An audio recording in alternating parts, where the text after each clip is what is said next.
No final de novembro passado, em Stuttgart, Paolo Bettini renovou o título de campeão do mundo de ciclismo em estrada. Não obstante, a organização considerou numa primeira fase persona não grata. Um mês depois, Paolo Bettini, em entrevista à Euronews, fala sobre temas como o ceticismo em relação ao passaporte biológico, a escolha do seu sucessor, o adiamento da sua retirada e também a morte de Marco Pantani. Encontramos Paolo Bettini no Mónaco, onde nos responde a todas as nossas questões. Anunciou o fim da sua carreira no final da próxima temporada. A forma como conquistou o título mundial deste ano pode fazer mudar de ideias quanto a essa retirada? É certo que a vitória de Stuttgart deu um alento para continuar, até porque no próximo ano realizam-se os Jogos Olímpicos. E vou disputá-los com 2 títulos mundiais em mão. Algo que nunca imaginei. Em todo o caso, mantenho aquilo que disse. Em princípio, a minha carreira termina em 2008, a altura em que acaba também o meu contrato. Depois, logo se vê. Quando chegar a essa altura, devo tomar uma decisão muito importante. Nem mesmo a raiva que sentiu em Stuttgart pode fazer mudar de ideias? Sem dúvida que a raiva que senti em Stuttgart e nos dias que antecederam os campeonatos do mundo ajudaram-me a aplicar a fundo. Pode dizer-se que foi uma bela experiência.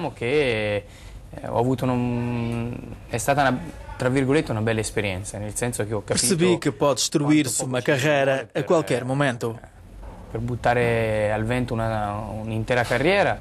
Felizmente tive o apoio de uma equipa de pessoas que ajudou a provar a minha inocência, demonstrando que as acusações formuladas contra mim não tinham fundamento. Stavano mettendo insieme, non era niente. A Agência Mundial Antidopagem e a União Ciclista Internacional chegaram a um acordo para implementar um passaporte biológico individual de cada ciclista. Acredita que esta é uma medida para lutar contra o doping? Tenho muitas dúvidas em relação a isso. A UCI e a AMA há muitos anos que têm os passaportes biológicos de cada ciclista. Desde 1997 que todos os corredores têm de submeter-se a controlos cruzados de sangue e urina, que depois são usados para desmascarar casos de doping. Ou seja, há 10 anos que estes 2 organismos dispõem dos dados biológicos de cada atleta. De modo que a única coisa que irão fazer para o ano que vem é estabelecer parâmetros comuns. Uma linha de ogni atleta per fare appunto passaporte. Vejo um pouco cético. Repito, têm uma infinidade de dados nossos desde 1997. Meus também, porque foi o ano em que me tornei profissional e desde então tenho-me submetido a controlos contínuos de sangue e urina, controlos que ao fim e ao cabo são biológicos. Um livro de um jornalista francês acabado de publicar afirma que Marco Pantani não se suicidou e foi sim assassinado. Qual é a sua opinião? Eu só conheci o Marco como atleta e não como pessoa.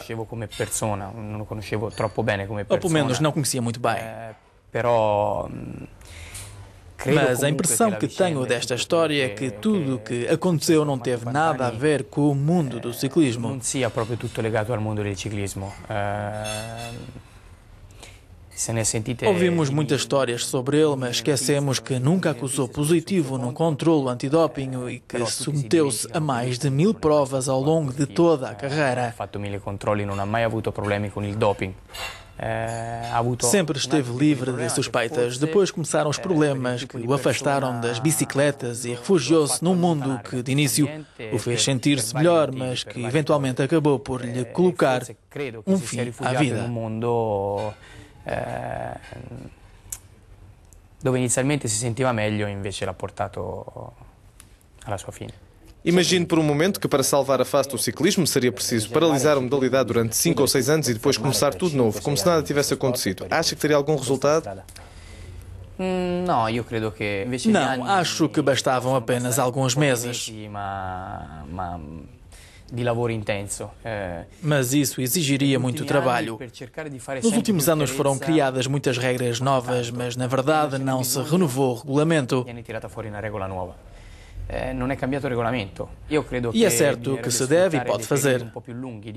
Por exemplo, durante os períodos de inatividade, quando não há provas, como no inverno, 2 ou 3 meses seriam suficientes para esboçar um regulamento justo. Não obstante, devemos ser conscientes de que sempre haverá alguém disposto a jogar sujo.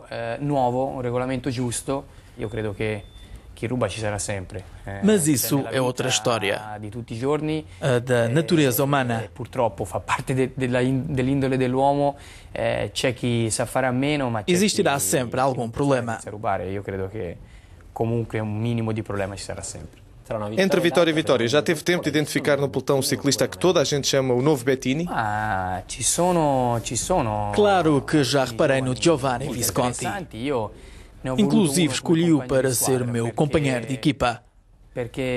Vê-lo correr traz muitas recordações. Lembro-me de quando era jovem e estava a dar os primeiros passos neste desporto, apesar de haver uma diferença importante entre ambos.